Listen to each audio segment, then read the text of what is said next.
Do we know that we're live? Oh, we're live. All right. Cool. We're live.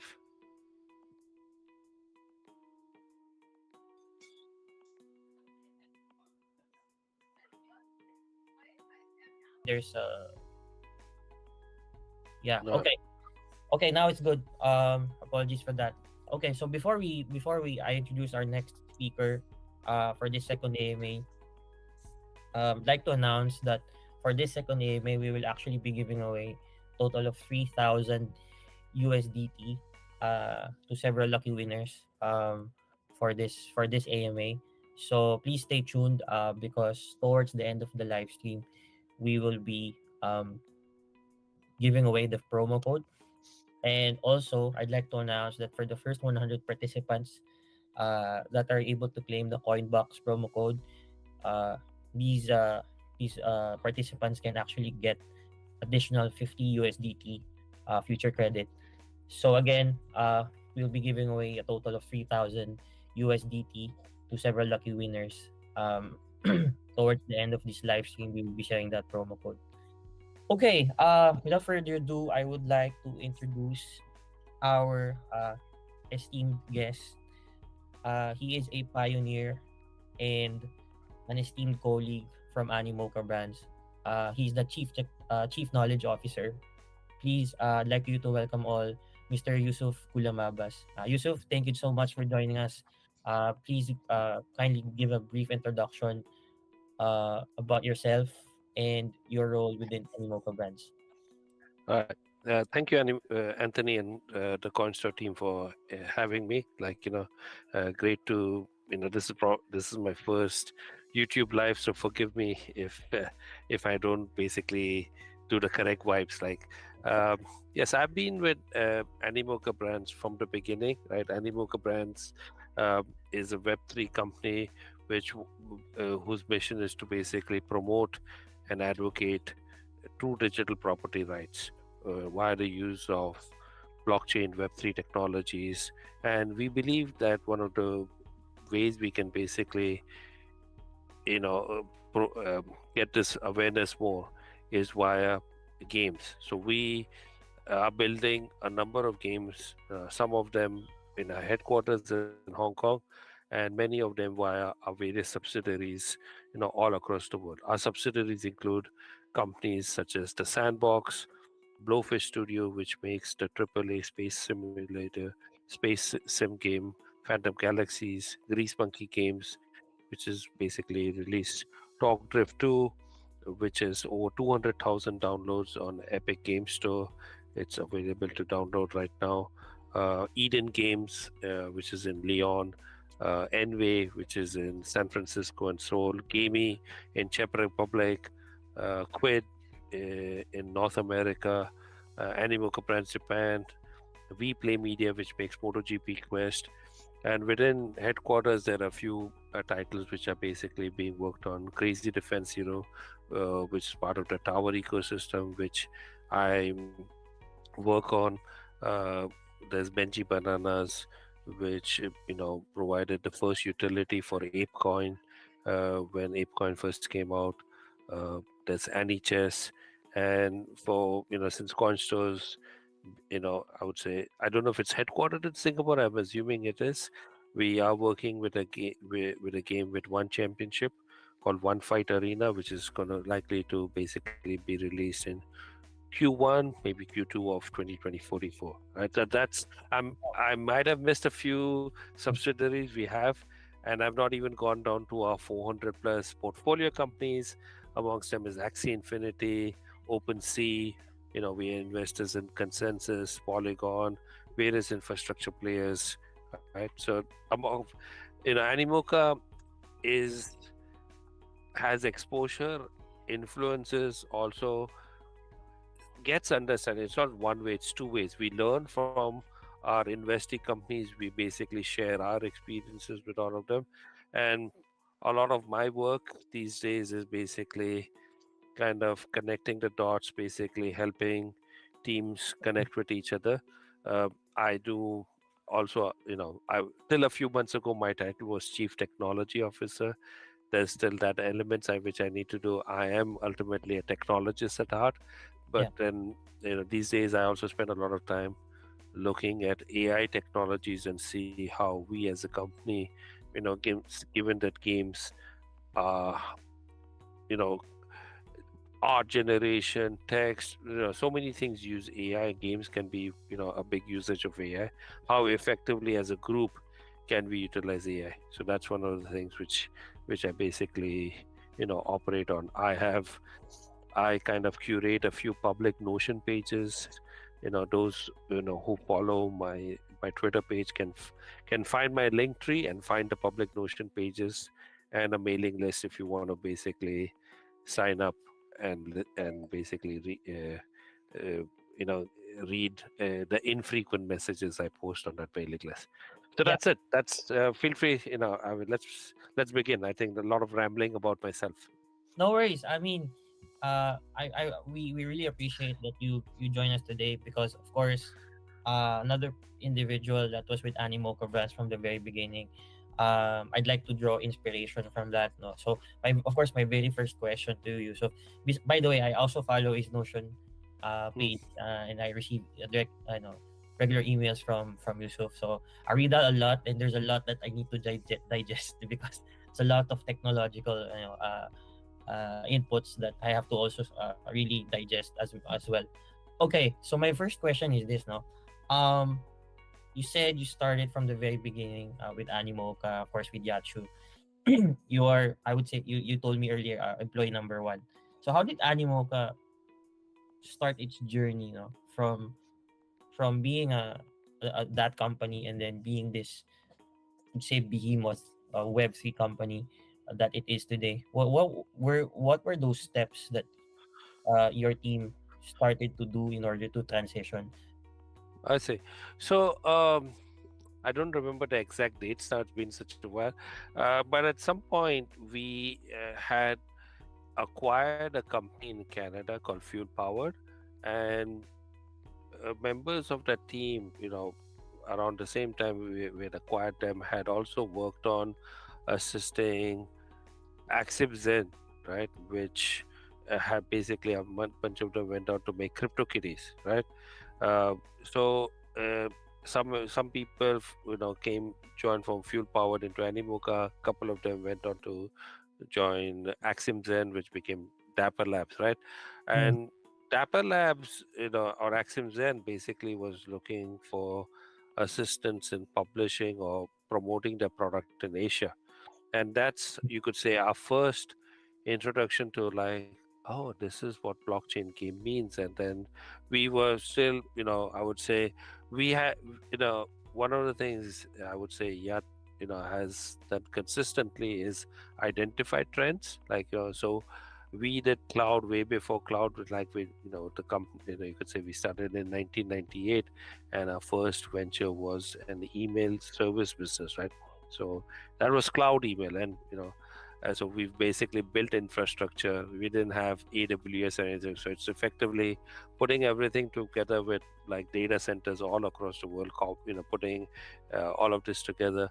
Then we went into social gaming, mobile gaming. We were kind of very early with Android, way before Android was considered like big.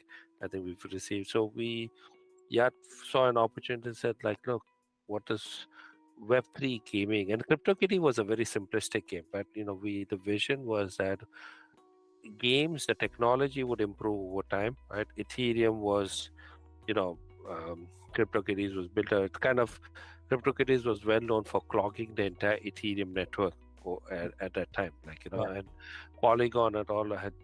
They were just kind of very early research prototypes. They started with as Plasma, so we doubled down on basically, like, uh, there was still work ongoing on, building mobile games, but that work, a lot of people transitioned to basically saying, learning about Web3 technologies, learning the tooling which needs to take. It's also a mindset, right? You have to the first, you have to do your first on-chain transaction is also scary, right? It's not uh, finding the tooling, educating everybody internally, educating things. And once we got some traction, then we were able to take that and basically raise funding, and subsequently we also saw an opportunity to kind of utilize the funding we got not only to grow organically but grow acquisitively, right? So we use that funding, part of a lot of that funding, to basically acquire companies such as the Sandbox, Blowfish Studios, Envy, and then it's like, again, the same thing, right? Transitioning those studios which had very, you know which had very nice processes, technologies around classical games, and making them into Web3, right? So that's always still an ongoing process, right? We When we acquire, we look at it, what is the value we can basically bring, to the entire ecosystem. That's basically, I think, the thesis around it. Right. Actually, I was going to ask that question, which is, what is that philosophy, that drives Animoca to essentially buy these games, and these games now become It's part. not. So I wouldn't. Games, of course, is a big venture, because if you think about it, right? I don't have the statistics off the top of my head, but there are 3 billion plus gamers in the world, right? So everybody plays some sort of game. The games teach you a number of skills. You kind of learn strategy, you learn motor control. These, a lot of games have complex economies, right? So you kind of learn kind of risks, reward trade-offs, right? Web3 basically takes that to real world, right? When you're trading items, you kind of may have to make a choice. Do I keep this? Do I sell this off? That's, again, you're becoming a trader with, not just a currency as in like classical, what we call crypto trading, right? But with the goods, which is like, yeah, I can trade this, but I want this back, right? And gamers are used to acquiring digital items, so for them to basically understand the ethos of like, hey, you've been playing the rental economy for all these years, right? Many people may not know that Vitalik, right? One of the big reasons he started Ethereum was that he was playing World of Warcraft, right? And his like entire thing got nerfed. Like, he basically lost out this. He said, shit, so my thing was in a central database, and like, for whatever reason, like, Blizzard just basically, killed off his character. Like, and he says like, look, I want to basically make this immutable, stays forever on the blockchain. So ineffectively, a game was the genesis for Ethereum, right? So why that is why we feel very strongly that games have always, you know, pushed technology. If we did not have games, GPUs would not have come. Without GPUs, you could not have AI, right? So think of the technologies which you take for granted today, and look at what was the demand which kind of drove them, right? So games are a demand, are a source of kind of inspiration to many technologies. Right, that's actually very helpful now for anyone that's starting in Web3. They have Mm. to, besides starting out their first investment or buying their first crypto, they also have to understand, probably the history. So those are very helpful inputs. So let's pivot a bit because, of course, besides being a former CTO and now a Chief Knowledge Officer of Animoca, you also are is it, correct me if I'm wrong, the program manager for the project called Tower, right? That's correct. That's correct. So So, Tower was, me through yeah. that. Yeah. I'll briefly talk a bit more about Tower. So Tower ecosystem, which we are going to be listing with Coinstore. I don't. We've announced it, but the specific dates will be announced later. Uh, is an experiment we launched very early, I would say Feb 2021, where we had a free to play mobile game called Crazy Defense Hero and Crazy Kings. And we wanted to basically tokenize the community, if in effect, right? So we basically said, hey, we've launched this token, and that was the first, you could say, fair launch. We never did a private sale. We just basically made it available on DEX like Uniswap, and basically said, hey, this is what we're going to do. We're going to basically provide NFTs, play and earn. We're going to use it for governance. And over time, Tower has now evolved into multiple games, right? We have Crazy Kings, Crazy Defense Hero. Recently, some colleagues, within headquarters have also built a game called Chaos Kingdom, which is a browser-based game inspired from Crazy Defense Heroes, which is has a different kind of thought process towards it. It's going to do more on-chain related stuff, right? And the game is unlike a linear progression, which Crazy Defense has. You can basically play any levels, right? And I'll let you know as and when we are ready to share more about Chaos Kingdom, I will send it to know more to know more about the Tower ecosystem. I would recommend people to go to towerecosystem.com. Um, there are more games which are going to be joining the Tower ecosystem. They will, announce themselves when the timing is right. I don't want to steal the thunder. Um, the Tower token itself is available on Ethereum, uh, BSC chain, Polygon, and we are always looking at more chains to bridge the token into, if it makes sense. So stay tuned for announcement. Follow Tower token, the Twitter handle for information about the ecosystem. Okay. Thanks Yusuf for sharing that. No. Okay. I mean, since you've been here for almost 25 years in Andor and Mocha, no, Sure.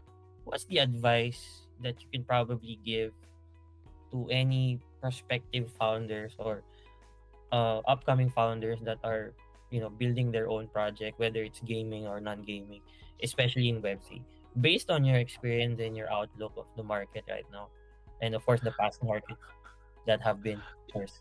So I mean, being a founder is very tough. Is a very tough role. I think it's about a conviction one must have that this is they're solving a problem, that they have some unique value add they can basically bring to the system, right? If it's part of a team, that the team is also strong, cohesive, comes along with it, and one must also have a mindset of understanding, like, hey, you may need to pivot a bit to till you get a product market fit, right? So it's not to be so rigid to say I'm always going to be basically okay. The dynamics will change, right?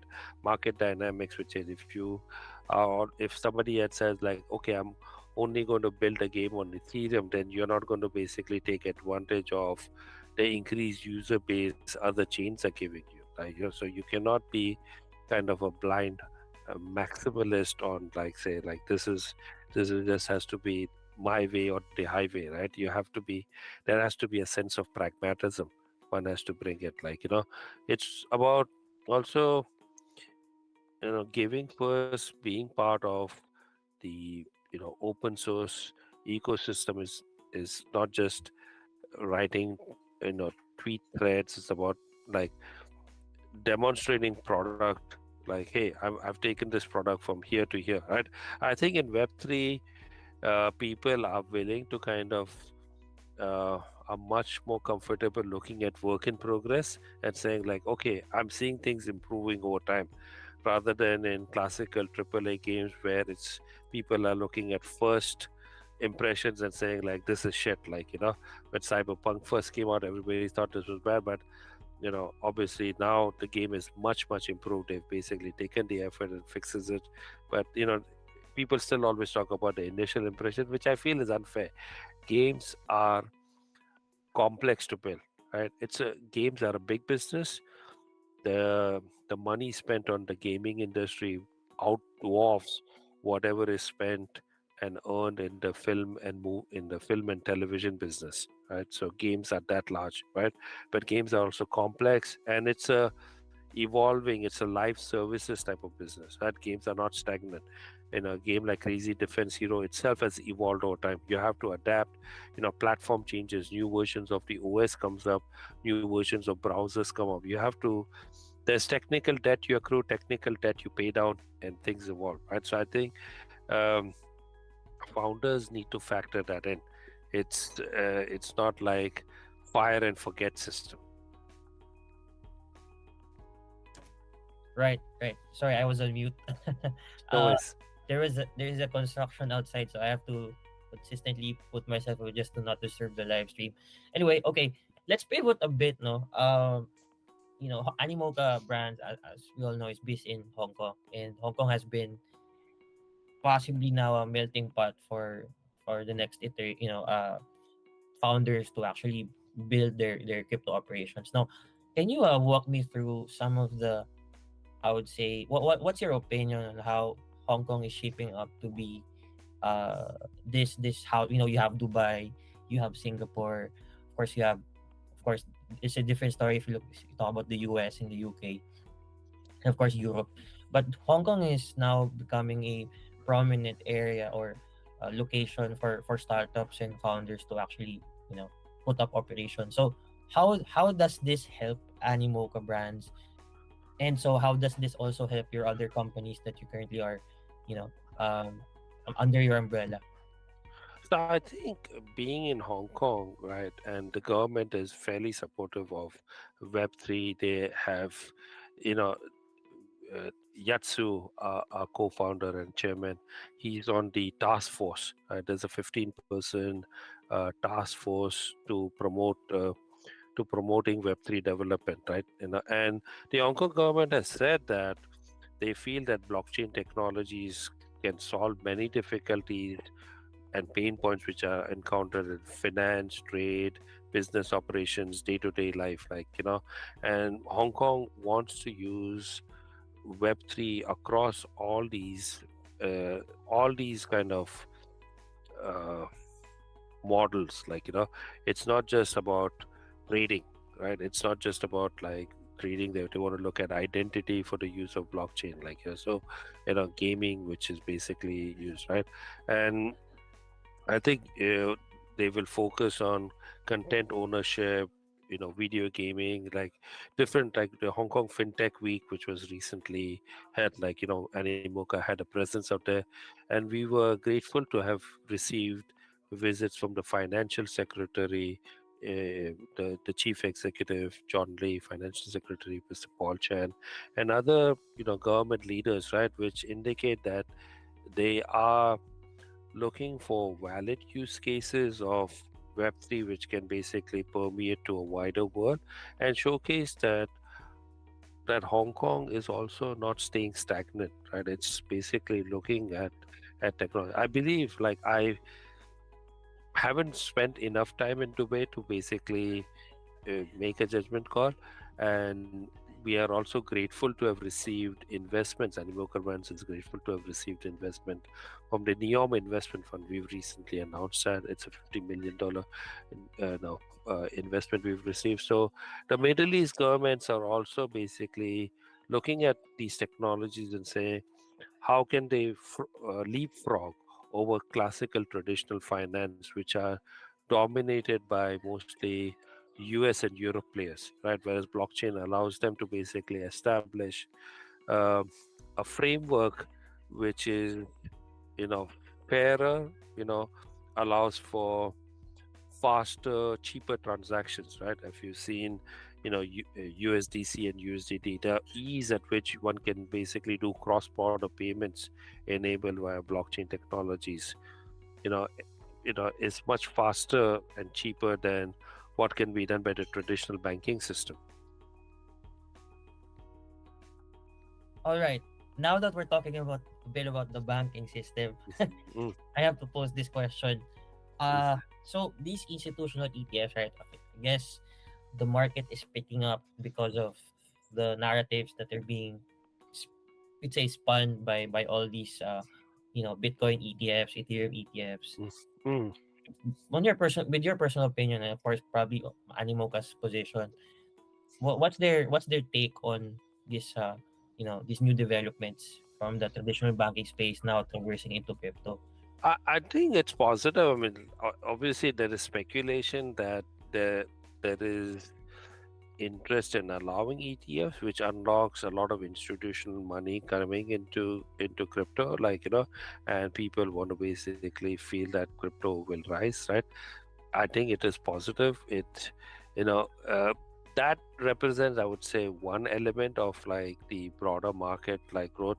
In the end, people also want to look at products, right? If you discount, let's say, if you take another point of view, right, ETFs have existed in kind of classical traditional banking, but in the end, right, uh, people basically consume product, consume content. That's where a lot more people do it, right?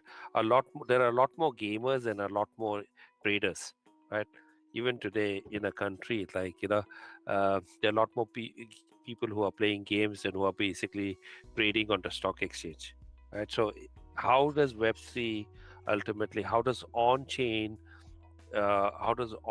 traffic can be permeated throughout, like, the ecosystem, throughout to everybody, right? That's what we should focus on, right?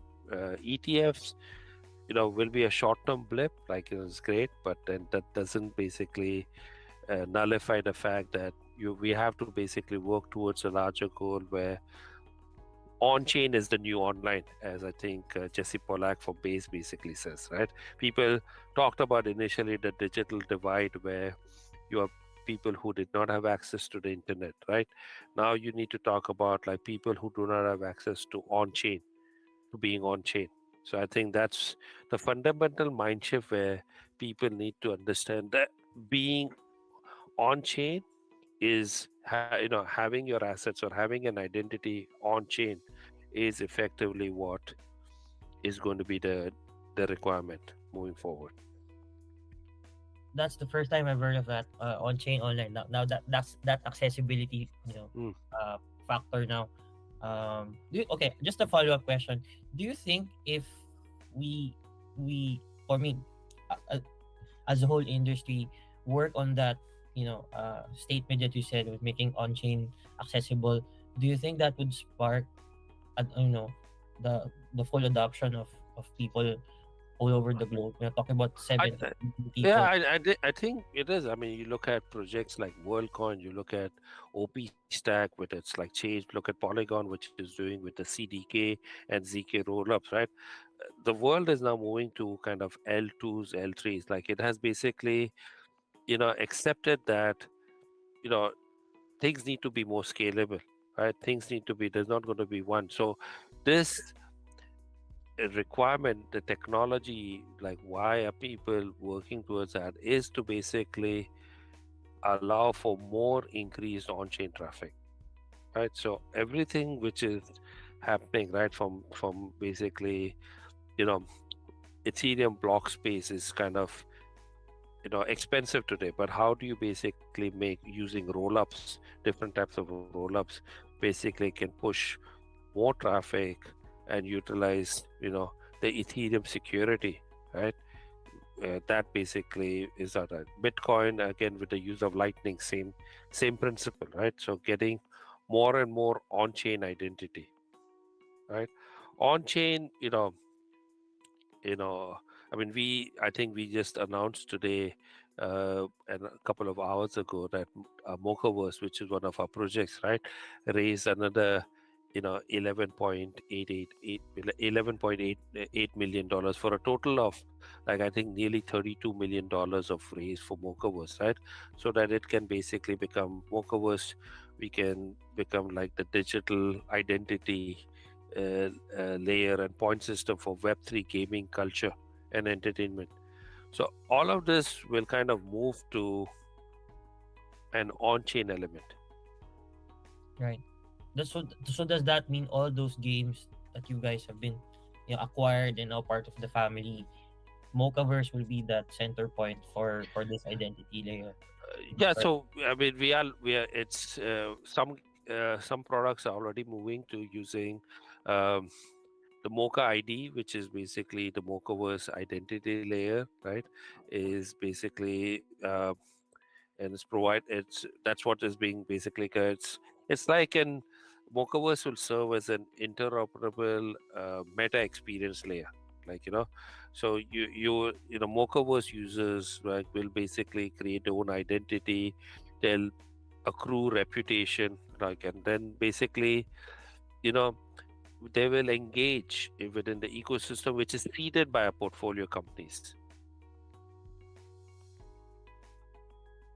So Okay. I would encourage everybody who has not, I don't have the specific detail, but to go to mochaverse.xyz and learn more about the mochaverse ecosystem. All right. I think I was able to ask all the burning questions now that I have. But there's this one last question that talks about Sure. gaming. No?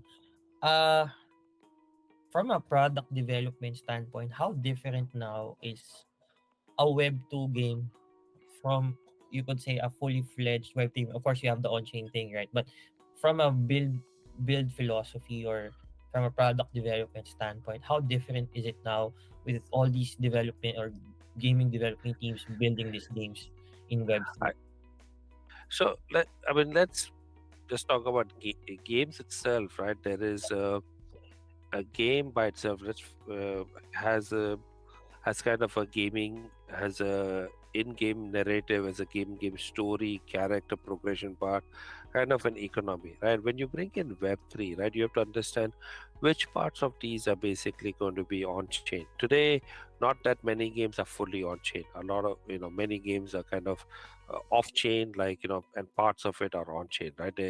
NFTs, a lot of the games, including some of our games, currently use NFTs as kind of membership passes, right, to basically unlock certain experiences, right? Over time, as technology improves, user experiences improve, right? Then you can have more and more, you know elements basically coming on chain, right? So, for example, uh, you have to think about what is the mintable experience for a user, right? If a user performs something, like does a task within a game which is like, hey, I want to kind of memorialize it, like, and then that user may choose to basically mint that experience, and basically he he can then subsequently decide, like, I want to trade it with something else, or I want to make offer it to somebody else, because maybe that user was a famous person, and was a famous influencer or somebody, and says, hey, this is XYZ person who defeated this boss level, and that defeat is basically recorded on the chain as this. Do you want to basically acquire this? It's like acquiring a famous painting from drawn by somebody. You acquired basically kind of the entire gameplay moment, which was like played by a famous, let's say, Henry Cavill, who plays, who's known to play Warhammer 4000. And if this was on chain, like, if Henry Cavill performed a certain thing, would there be people willing to basically buy the NFT he minted when he did a certain activity? I'm sure there would be, right? Take esports players, like, they would basically be motivated to kind of create on-chain activities of their memorable moments. You don't have this when you're dealing with like classical games, right? A lot of times you may spend a lot of time in the game, but you're not getting anything back, right? You're not basically owning any parts of the games. Like, even in play and earn, there's time you're spending in the game, but you can earn something back. You can spend hours in Candy Crush, but you're not getting any money back, right? In esports, yes, there is prize pool, but it's also only to the very elite, right?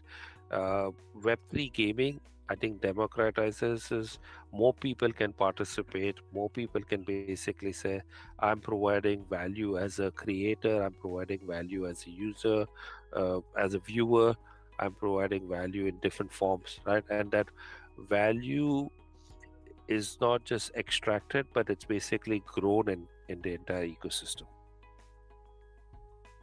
Thank you, Yusuf. Those are very important inputs. I mean, for all those people watching that want to start their own Web3 project, take it from Yusuf.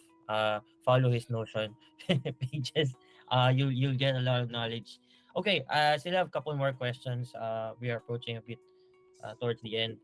Um, I mean, we're Coinstar is celebrating its third anniversary, So for those of you that just Congratulations. yeah, thank you so much. We're very proud of what we've achieved for the past 3 years in operations, and what as a founder yourself, you could say, in Animoca, what would be your advice for a company like Coinstore? in order for us to actually help more projects grow, because you guys have our own definition of growth, while on our side we have our own definition, right? But what would be, from your standpoint, suggestions that we can It's, implement in order to help out? I would say it's very hard for me, to be honest, to basically give suggestions for a product set. Like a centralized exchange has is a completely different product set, which is not something I'm very familiar with, like other than being a user, right?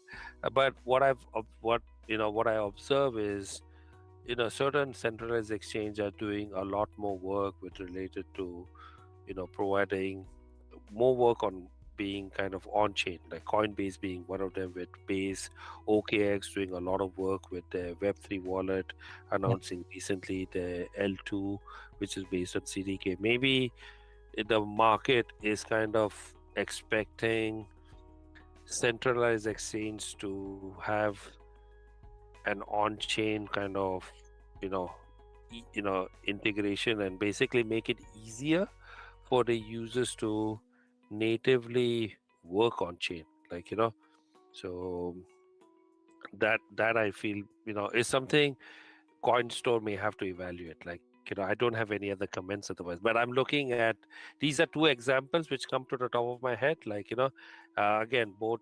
Coinbase as well as OKX may have their own motivations to do such a thing. But I admire them for it. Like, I admire Coinbase for pushing so much effort on Base, participating in the open source economy by being, a good steward of the OP stack. Okay. Okay, I get you. I think I forgot to ask this question. I think the focus for Animoca, of course, to besides building out its game, is also looking at the markets. Now, why? I mean, we also, it's already public information that we will be listing several of Animoca Brands tokens, including a tower. The timeline, I'm also not sure. But why? What is the focus of Animoca? Why Southeast Asia, right? I mean, besides why Hong Kong, but also now why Southeast Asia? I mean, Southeast Asia represents a huge chunk of the world's population, right? And they they want to basically participate in this new on-chain economy. So why not? The question should be, why not? Like, and given the users in Southeast Asia are receptive, like, I mean, you could see Play and Earn was enthusiastically embraced by people in Southeast Asia, Philippines, Indonesia, Vietnam, right? So there's nothing to say that they would not embrace more other on-chain activities. There is a certain level of comfort in that. The density of the user base means that knowledge transfer happens, in faster, right? If somebody knows, a community knows, like with, and then it spreads fast, as they are localized experts, right? You'd ask your trusted family member, like, hey, how do I do something, right? So people will quickly learn about different wallets very quickly, different chains very quickly, right? They will learn about things. So I think Southeast Asia uh, is a market one cannot ignore. One cannot basically say this is part of the global south. Users are not going to be kind of valuable. I think users are valuable, like particularly when they're growing. Every user counts, and some of the users have basically been very early in crypto, and therefore are willing to participate, right? Rather than the way when if you were to only focus on North America and Europe, which is typically what everybody would to focus upon. Sorry, I was on mute. I have to go on mute always. Okay, one last question. We're about to wrap this up. But Yusuf, it's been a pleasure talking to you. Thank you. Actually, this is just uh, for the pleasure of the audience. This is the first time Yusuf and I actually jumped on the call, and it's actually on a live stream. So, like, okay, last question, right? Personally and potentially being an esteemed colleague of Animoca for the past 25 years, what's your dream for the Web3 industry, and what are your what's your outlook for the next 5 to 10 years? I would say I think there's no. I think one should basically just persevere to be a better person tomorrow, or a better product tomorrow than what you are today. And I think it's nice to make plans, but it's just to basically be, show up every day, deliver, and basically say, okay, what are you going to do better tomorrow, right?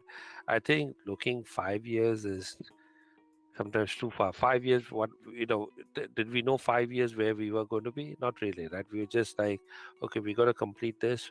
If we can't finish it today, come back tomorrow, continue working on this, right? I think that would be the ethic I would encourage everybody to look into. Like, it's like show up every day, like, deliver, and come into work, come in tomorrow to complete it. Like, that may sound cliche, but that's what basically gets I think almost. I think that's the ethos everybody brings to the table at Animoca Brands, right? It's like you can have a broad plan. We want to do this, but it's about that's kind of like the goal, and step by step, like, you want to climb that mountain. Right. Again, thank you so much, Yusuf. It's been a great pleasure talking to you. Finally, Okay. on a personal level, of course. Thank you Yeah. also for joining us here at Coinstore to celebrate our third anniversary, and this is officially our second AMA. So we're officially wrapping this up. For all of you watching, I was told that there will be a promo code showing somewhere, so you all have a chance to win 3,000 USDT worth of crypto. Of course, with those lucky participants. Thank you so much for participating, Yusuf, and I hope to see you when I fly to Hong Kong and anywhere else you guys plan to go. So thank you as well to Animoca Brands for arranging this live stream together with Yusuf. And Right. then thank you, Coinstore, and happy anniversary. Thanks, guys. Thank you. Bye bye. Bye bye.